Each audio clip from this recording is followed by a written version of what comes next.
Okay, so hunting season for me is exactly 60 days away.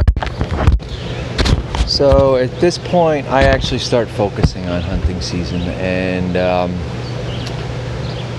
I'm going to share with you today what I try to do in order to prevent buck fever.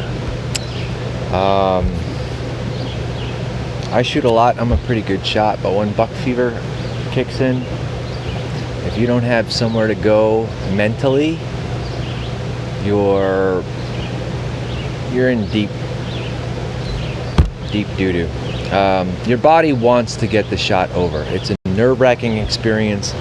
A big buck is coming out. Your heart is racing. Everything in your body is screaming, get that shot over with. Get that stress gone.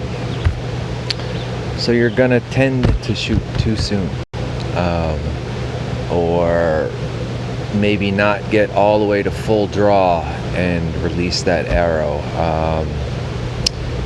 For me personally, what I do is, I've explained my aiming system in the past, but I have a two-step release. So I come to essentially my first anchor point and I do all of my aiming, and I try to get things lined up. But when I want to fire the shot, I'm pulling straight back from here. Don't ever think of it as an anchor point as a place to just rest against your head. That's not a good idea. Think of an anchor point as a place to stop your hand from moving, but you're still always pulling back. Don't ever put your hand here and just use it as a rest. So when I'm aimed and I'm getting ready to shoot, my next thought is I'm pulling straight back until the feather touches my nose, and then I'm releasing. So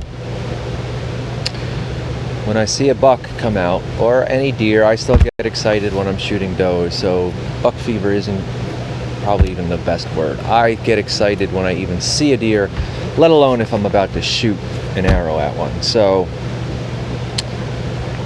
what I do, again, is my brain can go to that system of I'm aiming and then I'm pulling straight back, I'm pulling straight back, I'm pulling straight back. And that's what I'm saying in my brain. That's like my mantra. Keep pulling, keep pulling, keep pulling, release. I try to almost time it that way, so it's 1, 2, 3. So it's keep pulling, keep pulling, keep pulling, and then I try to get that feather near my nose, so that's a release. That's how I personally do it. I like to keep that sort of timing for most of my shots. So if I didn't have that mantra or that place to go mentally, I'm just gonna get back here, and as quick as I can, I'm gonna try to get that shot off, and it might not be a good shot. Sometimes when you're hunting, waiting half a second more to get that great shot as opposed to a good shot can mean the difference between 2 days of tracking and watching the animal die 80 yards as it runs away. So you have to be very patient, especially with traditional archery. I believe more so than with a compound bow. So anyway, I'm gonna mentally demonstrate what I do as I'm shooting. So you can see there's a silver balloon on that deer. That's a pretty legitimate size kill zone. If you could hit that balloon at this distance from 20 yards, you're probably going to take that deer home. So again, I get to my first, I'll show it to you this way. I guess it would be better this way. I get to my first anchor point, which is right about there, and see where that feather is in relationship to my nose. And I'm saying keep pulling, keep pulling, keep pulling until that touches my nose, and then I make my release. So it's like having a clicker. It's just a system that's built in, and I don't have to worry about any equipment. But again, I'm going keep pull, keep pulling, keep pulling 3 times hopefully, and then that feather will touch my nose, and then I take the shot. Hunting is difficult. With your heart racing, you can go all over the place. I've made bad shots on deer, and I'm not gonna lie to you. It happens.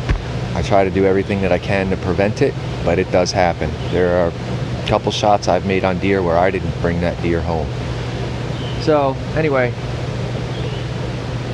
keep your eye on the silver balloon. We're gonna get to that first anchor zone, anchor point. Keep pulling, keep pulling, keep pulling, keep pulling. And then I release when that feather touches my nose. For me, personally, this is a good system.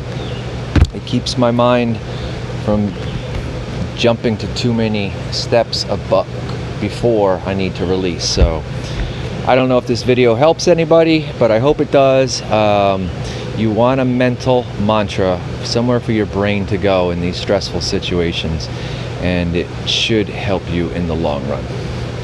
All right, have a good weekend. Take good care of yourself.